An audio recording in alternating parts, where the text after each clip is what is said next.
Hello everyone, कैसे हैं आप लोग। आई विश के सब अच्छे होंगे। ठीक है, तो आज हम बात करते हैं सीरीज और लास्ट अपने वीडियो में अपनी में सीरीज और पैरेलल कनेक्शन से रिलेटेड बहुत सारे क्वेश्चनों को सॉल्व किया। ठीक है, डिफरेंट टाइप के क्वेश्चंस को सॉल्व किया। आगे भी उनसे रिलेटेड और क्वेश्चन सॉल्व करेंगे, पर आज हम थोड़ा सा उस टॉपिक को कंटिन्यू करते हैं सीरीज और पैरेलल कनेक्शन के बारे में। ठीक है, जैसे कि क्वेश्चन आता है कि हमारे जो घरों में कनेक्शन होता है नॉर्मली वो सीरीज में होता है या पैरेलल में होता है। तो देखो थोड़ा सा मैं आइडिया देती हूँ उसके बारे में। अगर हम सीरीज कनेक्शन की बात करें, सीरीज कनेक्शन की, ठीक है,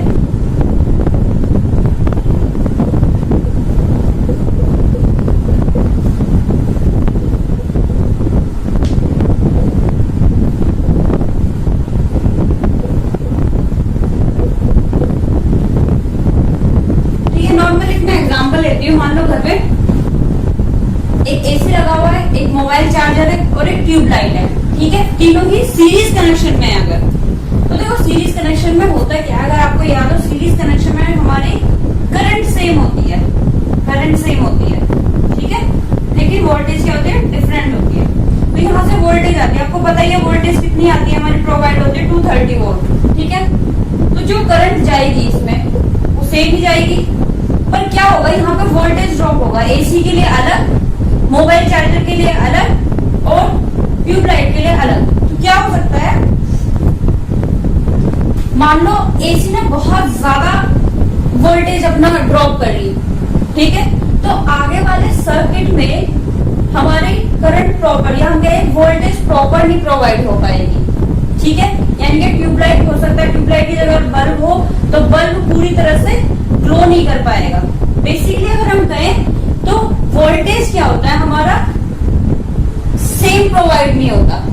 ठीक है, वोल्टेज हमारी सेम नहीं जाती सर्किट में। दूसरा एडवांटेज क्या है, बाई चांस तुम्हारा सीरीज कनेक्शन है तो इसमें बेसिकली एक ही स्विच मोस्टली होता है। यानी कि तुम्हारा अगर एसी खराब हो जाता है, बाई चांस एसी खराब हो जाता है तो आपका आगे के भी सारे अप्लायंसेस स्टॉप हो जाएंगे, बंद हो जाएंगे, क्योंकि हमारा सर्किट ब्रेक हो जाता है।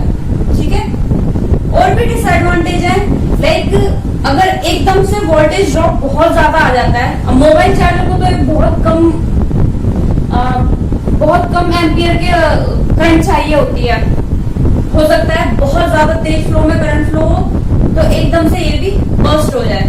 ठीक है, तो ये सीरीज कनेक्शन के हमारे डिसएडवांटेज है, इसीलिए हम घरों में सीरीज कनेक्शन नहीं करते। घरों में हमारा पैरेलल कनेक्शन होता है। ठीक है, पैरेलल कनेक्शन में क्या है, देखो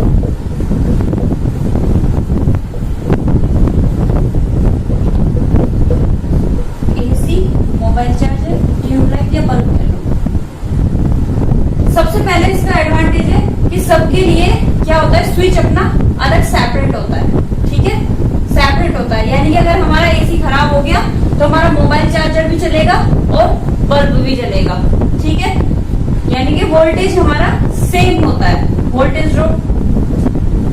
दूसरा ये कि हाँ अगर एक भी अप्लायंसेस खराब हो जाता है तो अभी हमने बात की थोड़ा सा सीरीज और पैरेलल कनेक्शन के बारे में। घरों में बेसिकली पैरेलल कनेक्शन होता है। हमारा नेक्स्ट टॉपिक है इलेक्ट्रिक पावर। देखो इलेक्ट्रिक पावर क्या होती है, rate of doing work. Rate of doing work, देखो जब भी रेट की बात हो जाए तो आप समझ लेना किसके रेस्पेक्ट में बात हो रही है, टाइम के बारे में।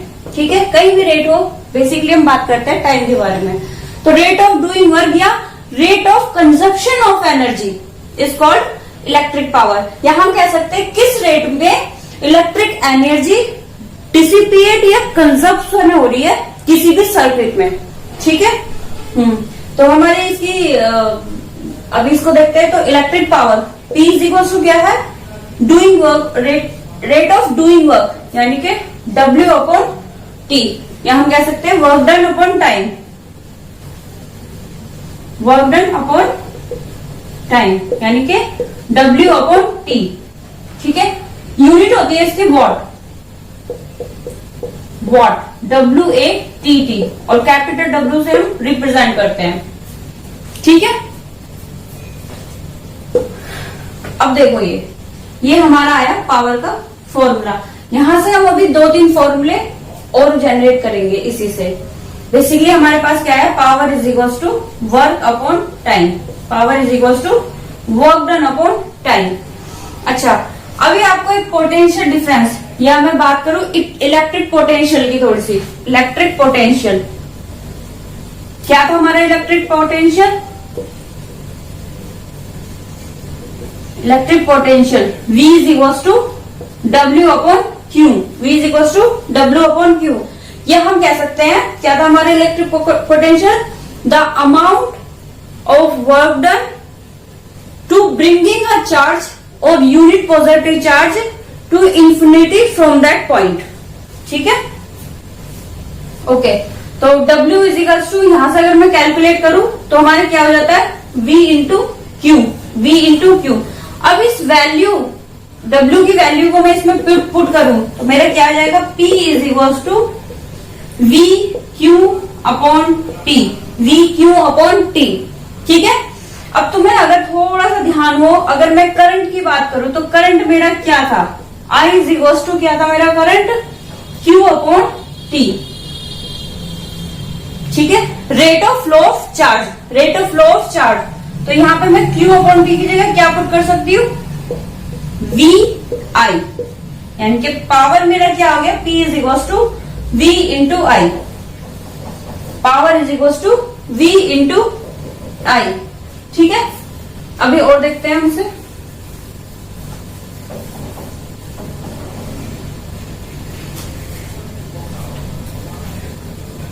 अब हम बात करेंगे एक ओम्स लॉ की।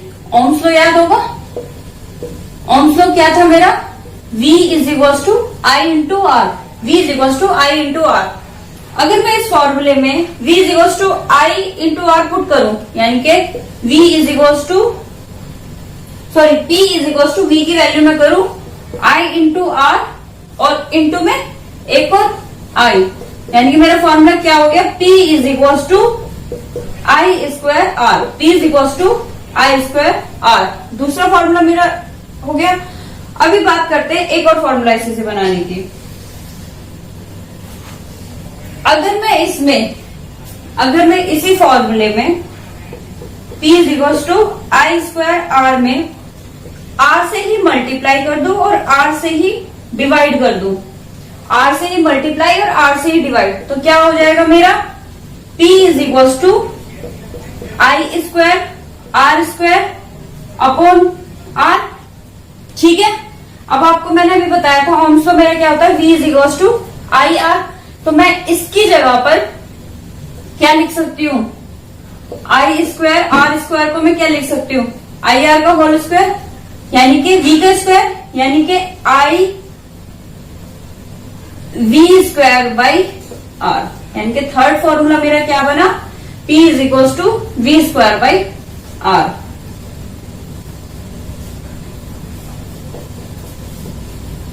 ठीक है, ये तीन फॉर्मूले बेसिकली बने हैं।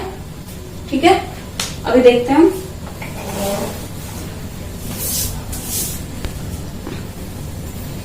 तो अभी हमने कैलकुलेट किया पावर के बारे में, यानी कि P is equals to rate of work done.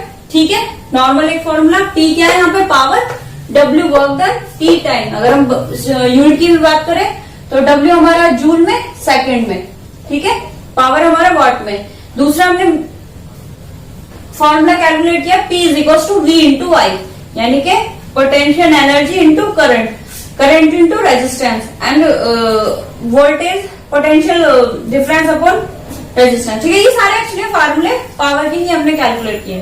देखो पावर कई बार क्या मैंने बताया, इसकी जो यूनिट है पावर की क्या होती है हमारी, वॉट। वॉट कई बार चीजें किलो वाट में भी आ जाए, यानी कि पावर अगर हमारी किलो वाट में आ जाए तो 1 किलो वाट होती है हमारा 1000 वॉट, या हम लिख सकते हैं 10 टू द पावर 3 वॉट। ठीक है, कई बार हॉर्स पावर में भी दे देते हैं, HP हॉर्स पावर बोलते हैं इसको। ठीक है, तो 1 HP इज इक्वल टू होता है 746 वॉट।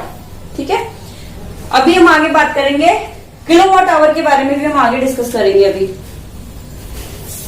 बेसिकली उसी का ही पार्ट है, कैपेसिटी ऑफ डूइंग वर्क की। ठीक है, यूनिट हमारी एनर्जी की बात कर रहे हैं। देखो वर्क की बात है, वर्क एक फॉर्म ऑफ एनर्जी में हम बोल सकते हैं, तो इसीलिए इसकी जो यूनिट जूल भी हम बोल देते हैं।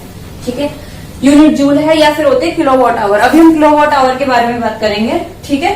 तो यानी कि अगर मैं वर्क डन की बात करूं, वर्क डन, ठीक है, तो ये क्या हो जाएगा मेरा power into time.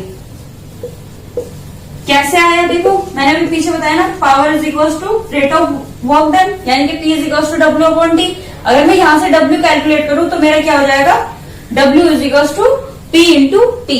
W is equal to P into T, ठीक है, okay. P is equal to क्या था मेरा, 3 क्वेश्चन आई थी, देखो P इज इक्वल टू क्या था मेरा, VI आई स्क्वायर आर, ठीक है, आई स्क्वायर आर टी नहीं, आई स्क्वायर आर था, और था एक मेरा V स्क्वायर बाई आर, ठीक है। ये 3 मेरे अभी फॉर्मूले मैंने कैलकुलेट किए, ठीक है। अगर मैं अब W की बात करूं, W is equal to P into T, मैं वर्क डन का फॉर्मूला निकालूंगी इस वाली इक्वेशन से। 3 और फॉर्मूले अभी हमारे आएंगे। W is equal to P into T, यानी कि W इज इक्वल टू, अगर मैं कैलकुलेट यहां करना चाहूं तो P की वैल्यू यानी कि VI, अगर मैं इसमें रख दूं VIT हो जाएगा एक हमारा फॉर्मूला, VIT हो जाएगा, ठीक है। दूसरे की बात करूं मैं तो W इज इक्वल टू क्या हो सकता है, P इंटू टी है, तो P की वैल्यू क्या है मेरी, आई स्क्वायर आर टी भी हो जाएगी। तीसरा मेरा क्या हो सकता है, V square I V square T upon R, ठीक है, V square R upon V square T upon R, ठीक है। ये 3 फॉर्मूले मेरे इसी की हेल्प से और बन गए, ठीक है। अब बात करते हैं 1 वॉट की, 1 यूनिट की। देखो हम बात करते हैं अभी किलोवाट आवर होता है क्या है बेसिकली। देखो किलोवाट आवर की बात की जाए तो क्या होता है, जो हमारे घरों में जो इलेक्ट्रिसिटी बिल आता है, ठीक है, उसी की बात करते हैं। उसमें हमारी यूनिट आती है कि 50 यूनिट हमारी बिल आ गए, या 100 यूनिट हो गए, या 150। बेसिकली वो उनका कैलकुलेट कितना पड़ता है, कितने जूल्स पड़ती है उसमें यूनिट, या क्या यूनिट 1 यूनिट की या 1 किलोवाट आवर है क्या बेसिकली। तो अभी हम यहाँ पे देखेंगे, ठीक है। तो देखो पावर अगर हमारा 1 किलोवाट और टाइम अगर हम 1 आवर एज्यूम कर ले, यानी कि हम 1 किलोवाट आवर की अगर वैल्यू कैलकुलेट करें तो इसमें क्या होगा, 1 किलोवाट और टाइम को हमने अलग कर दिया। 1 किलो के लिए हम क्या यूज करते हैं, 1000 वाट, ठीक है। और आवर को हम अगर सेकंड में चेंज करें, 60 मिनट इंटू 60 सेकंड, ठीक है। अब हम जब इसे कैलकुलेट करेंगे तो मेरे पास आएगा 36 into 10 to the power into 10 to the power 3 into 10 to the power 2 joule, ठीक है, जूल। या हम कह सकते हैं इसको वॉट सेकेंड,